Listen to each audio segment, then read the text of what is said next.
Si tu aimes mon contenu, n'hésite pas à t'abonner et à activer la cloche des notifications pour ne rien rater des prochaines vidéos. Pour aider ces vidéos à être mieux vues, n'hésite pas à mettre un pouce en l'air, à commenter et à partager ces vidéos. Sur ce, bon visionnage. Et bonjour tout le monde et bienvenue sur cette nouvelle vidéo. Aujourd'hui, on va faire... aujourd'hui c'est une vidéo Les balades de Nico, de la série des balades de Nico. Aujourd'hui on a Veules-les-Roses. Et je suis à la source du plus petit fleuve de France, qui fait 1 km 200. Et donc aujourd'hui c'est une balade avec ma Giroroux. Donc là on est juste à la source, qui se trouve un peu dans les derrières de Veules-les-Roses. Et là vous voyez les premiers mètres. Et derrière ça part et on arrive dans une cressonnière. Mais de toute façon on va voir ça en se baladant. Allez c'est parti!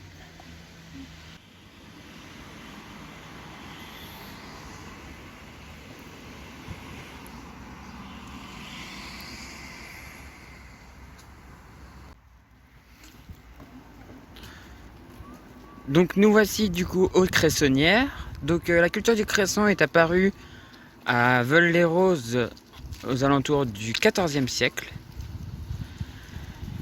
Donc le cresson, on s'en sert pour mettre dans les salades. Et il faut savoir que la culture commence fin juillet et se finit fin mars.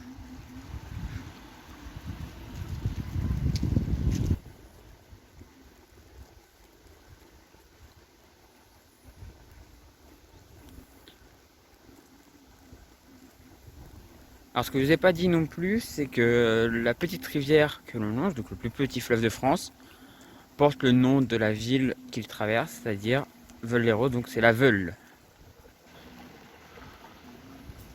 Alors il faut savoir qu'il y a un chemin balisé qui permet de longer la Veule. Alors pas partout parce que des fois il y a des maisons qui sont vraiment tout au bord.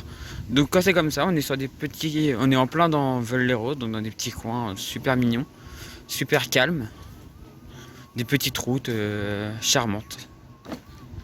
Donc voilà, vous pouvez vraiment longer ce fleuve. Voilà, on le retrouve ici. Vous pouvez en fait longer tout le fleuve, donc depuis sa source jusqu'à son estuaire dans la Manche. Voilà. Alors là, je vais pas vous cacher qu'en roue, c'est un peu compliqué parce que c'est assez étroit et c'est un peu bosselé. Et vous voyez, vous passez des petits ponts comme ça.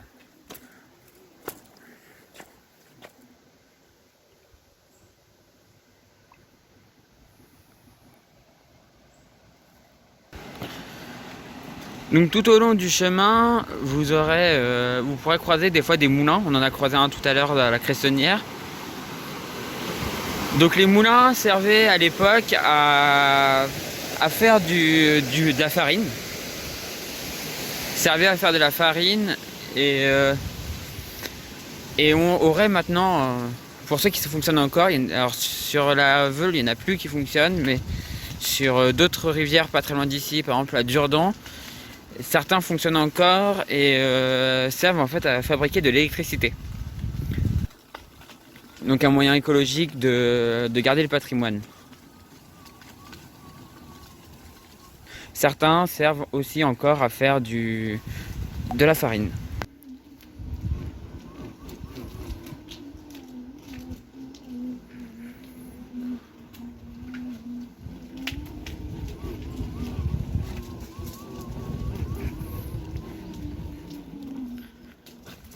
En voyant, on passe par des petits sentiers étroits et on retrouve après la Veule.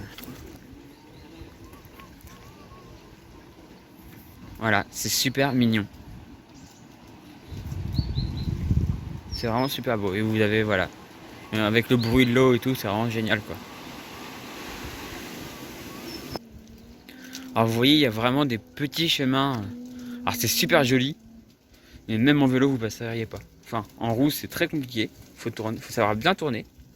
Hop, moi je sais faire, donc ça va. Mais en vélo, ce serait vraiment compliqué. Mais à pied par contre c'est super mignon. Hop, là vous voyez, je suis obligé de mettre le pied à terre parce qu'en plus après ça descend. Hop là. Et vous voyez, c'est vraiment super beau. On va dans des endroits magnifiques. Et là, la Veule juste sur le côté.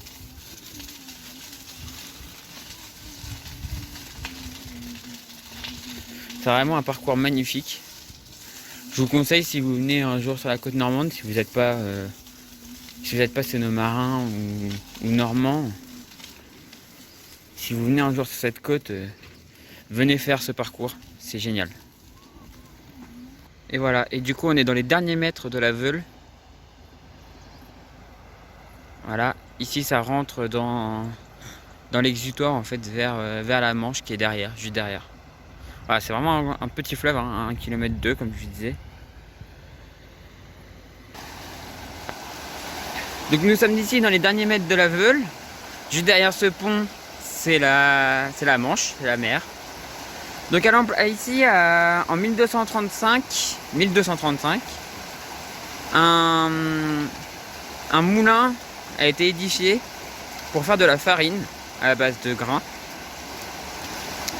Ce moulin avait la particularité de pouvoir tourner dans deux sens, tantôt grâce au flux de la Manche et tantôt grâce au flux de la mer, de la Veule.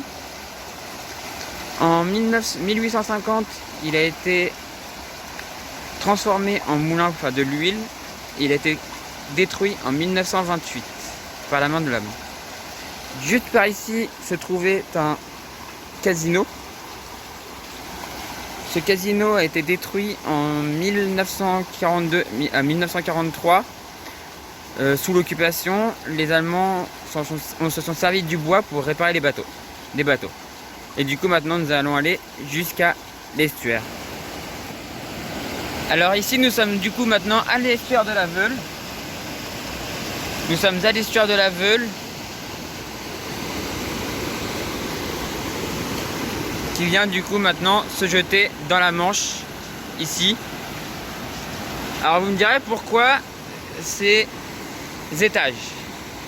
Et bien tout simplement pour éviter que la mer et la Manche ne remontent dans le fleuve.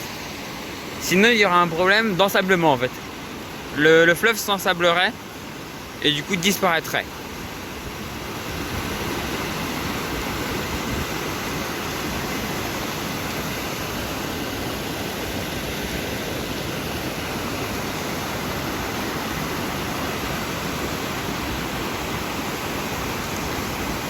Alors qu'en faisant ce système, bah, du coup le fleuve est toujours plus puissant et la mer en fait ne remonte pas jusqu'au lit du fleuve et du coup ne l'ensable pas quoi.